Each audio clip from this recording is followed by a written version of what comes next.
예수님, 날씨가 많이 덥네요.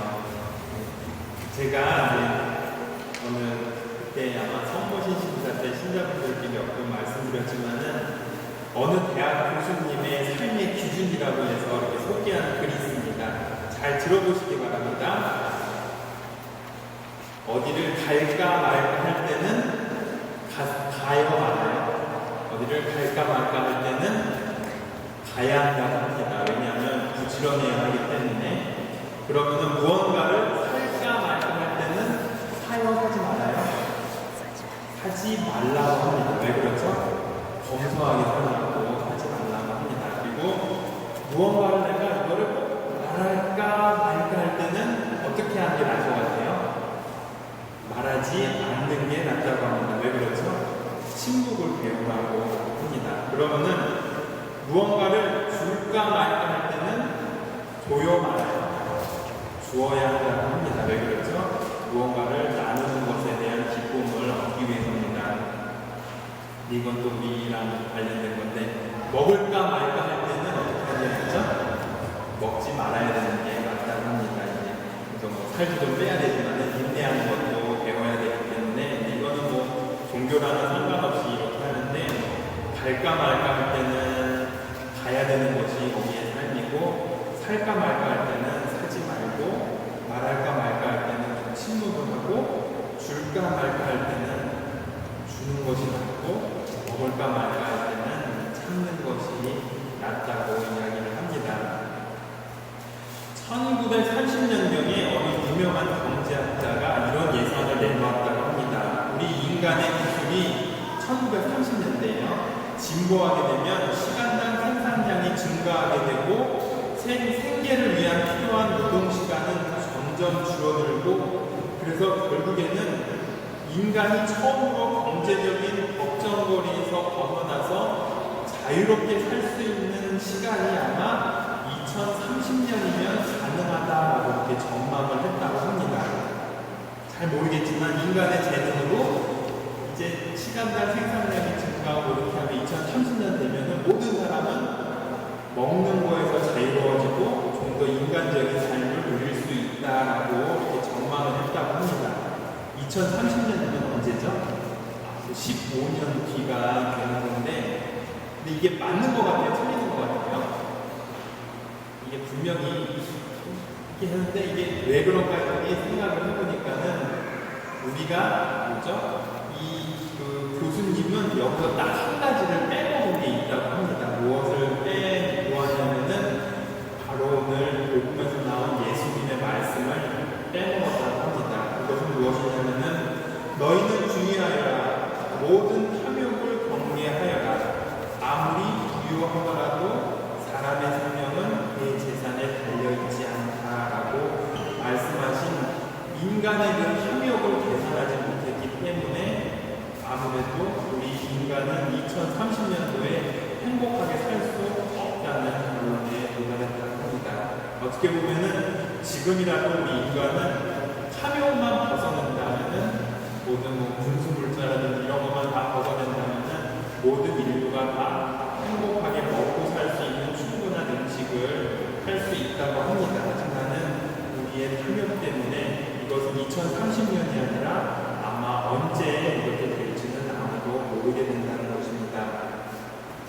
어쩌면 이렇듯이 우리는 인간의 탐욕이 없다면 아마 전 세계의 모든 사람들이 적어도 굶어 죽지는 않을 것이고 돈 걱정 없이 살아갈 것입니다. 문제는 탐욕이었습니다. 남들보다 더 많이 가지고 싶어하고 그 욕심이 나도 모르게 남들 것을 빼앗아 가게 되었습니다. 그래서 어떻게 보면은 인간의 역사는 뺏고 빼앗기는 역사의 굴레에서 벗어나지 못하고 있지 않나 하는 생각을 해보게 됩니다. 예수님은 오늘 우리에게 이렇게 말씀하십니다. 아무리 부유하더라도 사람의 생명은 그의 재산에 달려있지 않다. 그리고 어리석은 자야, 오늘 밤에 내 목숨을 되찾아갈 것이다. 그러면 내가 마련해둔 것은 누구 차지가 되겠느냐. 자신을 위해서는 재화를 모으면서 하느님 앞에서는 부유하지 못한 사람이 바로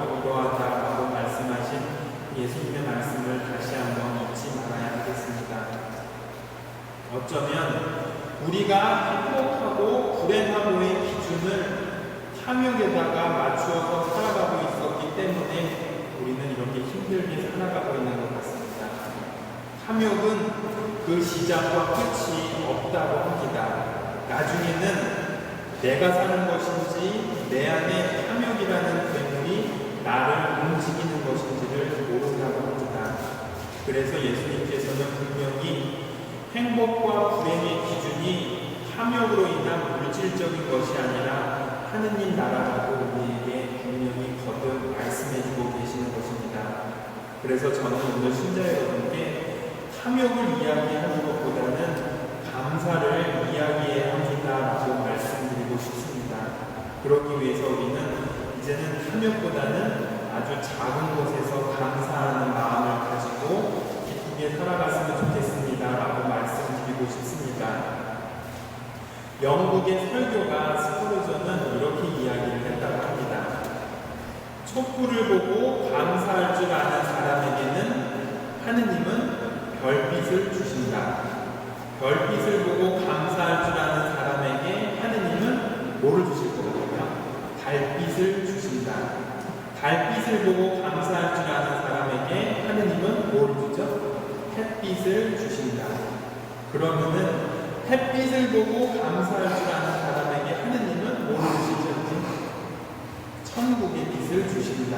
이렇게 이야기를 합니다. 그러니까 촛불을 보고 우리가 감사할 줄 아는 시작을 한다면은 별빛, 달빛, 햇빛, 그리고 나중에는 천국의 빛까지 얻을 수 있다는 것입니다. 헬리나의 신부님은 이렇게 말씀하십니다. 나를 황홀하게 하는 것은 내가 감사하기로 결심할 때마다 감사해야 할 새로운 것들을 매우 쉽게 발견한다는 사실이다. 사랑이 사랑을 낳듯 감사는 감사를 낳는다라고 말씀하고 계십니다. 어떻게 보면 우리는 이제부터라도 작은 것 하나에서 감사할 줄 아는 삶을 살아야 하겠습니다. 그래서 바울 사도는 이렇게 말씀하고 계십니다. 여러분은 그리스도와 함께 다시 살아났으니 저 위에 있는 것을 추구하십시오. 그리스도만이 모든 것이며 모든 것 안에 계십니다. 라고 말합니다. 어쩌면 지금 이 순간에 내가 살아가고 있는 이 작은 공간이 내가 감사해야 할 공간이고 내가 감사해야 할 시간인 것입니다. 예수님은 아주 먼 곳에 화려하고 귀한 곳에 계신 것이 아니라 바로 나와 함께 지금 이 자리에 있는 것입니다. 많은 분들이 예수님을 먼 곳에 계신 무엇으로 바라보지 않고 우리와 함께 소박하지만 삶의 기쁨을 줄 수 있는 곳에 계시다라고 믿고 살아갔으면 좋겠습니다. 그래서 우리가 진심으로 두려워해야 할 것은 구체적으로 악마나 악한 것들이 아니라 탐욕이라는 달콤한 사탕과 같은 것이다라고 생각을 하고 이제는 그 탐욕에서 벗어나기 위해서는 작은 것에 감사합니다라고 살았으면 좋겠습니다. 바오로 사도는 분명히 이렇게 말씀하고 계십니다. 탐욕은 우상 숭배입니다. 우상 숭배는 구체적인 그 무엇이 아니라 내 마음 안에 자리 잡고 있는 것입니다. 그리고 그것은 너무나 은밀하기 때문에 지금 내가 무엇을 하고 있는지도 모르는 사이에 나를 조종한다는 것입니다. 그래서 이제는 우상 숭배라는 그 탐욕에서 벗어나서 아주 작은 것에 감사할 줄 아는 신앙인이 되었으면 좋겠습니다. 바로 그때 우리는 하느님을 만날 수 있지 않을까 생각해 봅니다. 잠시 묵상하면서 나는 얼마만큼 감사하면서 살아가려고 노력했는지, 그리고 그 감사하는 것들이 아주 큰 것이 아니라 아주 작은 것에서부터 시작합니다라고 다짐하고 살아가는 우리 신앙인이 되었으면 좋겠습니다. 잠시 묵상하겠습니다.